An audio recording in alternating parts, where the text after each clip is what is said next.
ngobrol sedikit tentang akhir zaman, karena semua orang sekarang lagi bicara akhir zaman. Menurut Pastor Philip, yakin gak bahwa ini adalah akhir zaman? Yang pasti tidak lebih awal lagi. Ya. Hari sudah tidak dini. Artinya Tuhan berkata Tuhan akan datang di waktu yang tidak kita duga. Ya. Meskipun kita jangan sekali-kali mencoba untuk memprediksi waktu, hari, bulan, dan tahunnya. Ya. Karena Yesus sendiri merendahkan hati dan berkata hanya Bapa yang tahu. Meskipun Yesus Maha tahu aja nggak so tahu. Ya. Ya. Jadi karena itu kita harus tahu diri. Ya. Yang pasti dengan kejadian-kejadian yang ada hari demi hari, nggak usah kejadian pun, nggak ada terjadi sesuatu apapun, hari semakin malam. Ya. Hidup kita nggak semakin muda, zaman nggak semakin dini. Ini sudah betul-betul akhir zaman. Kan dari dulu orang-orang berkata akhir zaman, mana Tuhan nggak datang. Alkitab juga sudah menubuatkan orang begitu yang suka mencemooh, memaki firman Tuhan dan berkata, akan timbul pengejek-pengejek kata kita. Betul sekali. Jadi kalau bahasa sekarang akan timbul haters gitu.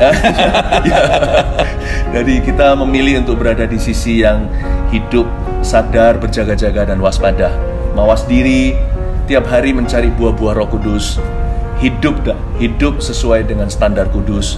Bukan berarti merasa suci sendiri, tetapi hidup di dalam firman Tuhan. Saya rasa itu aja, kita sudah sadar kok, semakin mengerti, semakin merasa hidup ini pendek dan sementara, zaman ini semakin berakhir.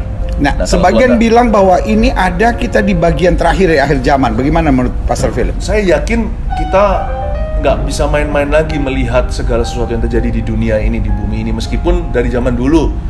Contohnya waktu World War II, Perang Dunia, Hitler, semua orang merasa Hitler lah antikristus. Semua orang bisa merasa inilah kiamat akhir dunia. Tetapi akhirnya juga lewat. Lalu menjadi lalu puluhan tahun kemudian juga Tuhan belum datang. Tapi kalau kita melihat hari ini tanda-tanda sekarang, bolehlah kita yakin bahwa ini adalah akhir dari akhir zaman. Tapi kita juga nggak usah menentukan kejadian tertentu. Yang penting Injil diberitakan ke setiap makhluk sampai ke ujung bumi. Itu tugas kita. Waktunya biarkan terserah Tuhan. Tapi kalau kita jujur melihat, lepas daripada kondisi sementara, tanda-tanda zaman sekarang ini, dunia masa bisa lebih terpuruk dari ini? Dari itu aja kita bisa merasakan curiga, tanda kutip, suatu perasaan peka. Kayaknya memang kita ini berada di last chapter sih. Last chapter itu bulan, hari, atau tahun, atau hanya minggu, kita nggak tahu. Tapi jangan main-main dengan hidupmu. Dan itu pesan itu yang paling penting, jangan main-main. Iya. Tadi Pastor Philip sempat singgung tentang ada pembahasan bahwa Hitler adalah antikris. Kalau sekarang orang bilang vaksin adalah antikris. Ada orang tertentu merasa tetangganya antikris. Ya mungkin mungkin orang punya interpretasi sendiri. Udah nggak usah panik, tenang aja, pikiran objektif. Nanti kalau panik jadi yang pasti sudah sering istilah antikris dikenakan pada sesuatu atau seseorang. Ya kalau orang takut hantu, kemana-mana kresek-kresek gitu rasa ada setan. Lalu kucing lagi jalan di atap merasa itu ada roh, ada kuasa gelap. Kalau orang sudah fokusnya di situ saja, dia akan sugesti segala sesuatu jadi antikristus di kiri kanannya.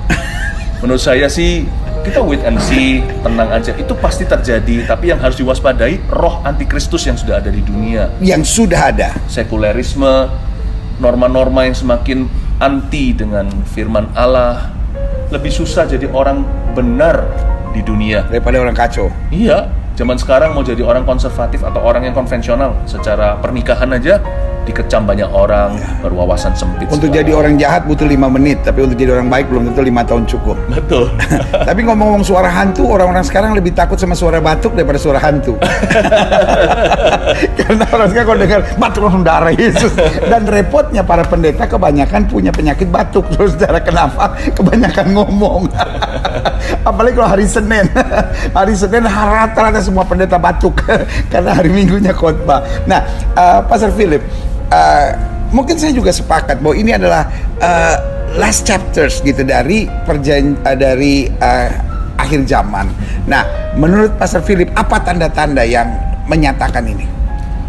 Bahwa kasih manusia menjadi dingin, lalu betul-betul yang namanya dunia nggak bisa lagi membedakan yang mana tangan kiri, tangan kanan, lebih parah dari Niniwe zaman dulu.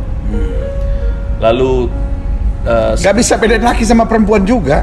Juga itu. Laki-laki dikawin sama laki-laki, perempuan dikawin bukan tangan kiri sama tangan kanan. Betul. Sekarang gak bisa bedain mana laki mana perempuan. Moral itu salah satu measurement atau tolak ukur atau kehancuran akhlak. Lalu belum lagi bener kata Alkitab seperti zaman Nuh. Betul. Kembali lagi ke situ, lalu lebih parah lagi. Dan sekarang jadi sah. Selain itu saya lihat juga yang saya perhatikan adalah sakit bersalin di bumi secara environment juga, secara kondisi Oh iya benar juga, ini kayak sakit bersalin ya. Lalu sekarang bicara tentang dunia, bumi, bangsa lawan bangsa, wah mutakhir sekali semua peralatan senjata, semua orang punya nuklir nih. Jadi kalau zaman dulu, zaman perang pakai pedang gitu, mungkin orang nggak bisa pikir kiamat itu segera terjadi karena perang dunia. Tapi kalau sekarang orang mau perang beneran, udah satu tombol aja mati semua. Iya. Jadi saya rasa. Dan sekarang nggak usah pakai senjata. Dari sini kita udah lihat lebih parah perang biologi ini kan. Betul. Satu virus bisa bikin stop dunia ini kan. Saya nggak bicara tentang kedatangan Tuhan, kita nggak tahu kan. Tapi kalau orang mau habisin bumi itu sekarang itu lebih easy dari zaman dulu. Jadi itu aja harusnya membuat kita berpikir kita paling tidak sudah bukan lagi di chapter awal atau tengah. Kalau bicara tentang akhir zaman, kita itu jangan main-main dengan kehidupan. Kita betul-betul berada di ujung tombaknya. Gak usah bicara sisi Tuhan, dari sisi manusia aja kelihatan mau habisin itu gampang sekarang. Iya, karena kita lihat dengan adanya virus ini yang sebagian orang bilang oh ini perang biologi, lepas dari apapun kontroversinya, tapi kita tahu sebuah persoalan kecil bisa stop dunia ini. Betul. Nah, kalau kita bicara tentang yang tadi kita singgung, nggak bisa bedakan tangan kiri, tangan kanan, nggak bisa bedakan laki dan perempuan, iya kan? Nah, di Amerika kan ada hukum dan sekarang sedang ditularkan kepada beberapa negara yaitu civil union. Iya. Jadi bukan by marriage. Jadi oke, banyak tokoh-tokoh gereja, tokoh-tokoh agama tidak setuju dengan marriage atau pemberkatan nikah antara pria dan pria atau wanita dan wanita. Tetapi akhirnya bikin civil union. Nah, bagaimana pandangan Pastor Philip? Semakin kreatif lah, namanya dosa, lalu pikiran-pikiran yang anti Kristus, segala sesuatu jadi dilegalkan. Dengan istilahnya aja yang berbeda-beda. Istilahnya aja berbeda-beda. Udah ganti baju, tetapi sebenarnya dalamnya orang yang sama. Kalau namanya roh anti Kristus kemana-mana juga mau mematahkan firman Allah. Jadi saya lihat memang dunia ini nggak bisa lebih rusak lagi. Udah sangat rusak sekarang. Tinggal tunggu waktu aja jikalau tidak ada gereja, nggak ada lagi suara nurani. Jangan-jangan 10 perintah Allah pun dibolak-balikan. Membunuh boleh asal. Menurut saya sekarang sudah banyak yang begituan. Aborsi lah dan sebagainya. Tinggal tunggu waktu aja. Aborsi istilahnya apa? Reproduktif health apa-apa gitu kan. Istilah sekarang yang kalau nggak salah dari wakil presiden Amerika yang sekarang kan bilang aborsi adalah reproductive health things like that lah gitu. Saya mengucap syukur sih Pak Gilbert karena bagaimanapun juga Indonesia masih di antrian jauh. Kita semua di sini apapun kondisi kita, kekurangan, tapi paling tidak negara kita masih diisi nurani. Dan selain itu gereja-gereja Tuhan banyak berdoa. Makanya itu yang namanya begituan lah, aborsi lah, ini itu masih dipandang sebagai sesuatu kesalahan di negeri kita. Ya, kita lihat LGBT dulu ya kan disebut sebagai penyimpangan seksual. Di ensiklopedia manapun disebut sebagai penyimpangan seksual. Tapi saya ingat mulai tahun 80-an kalau saya nggak salah, 80 akhir, tiba-tiba mulai dirubah menjadi orientasi seksual.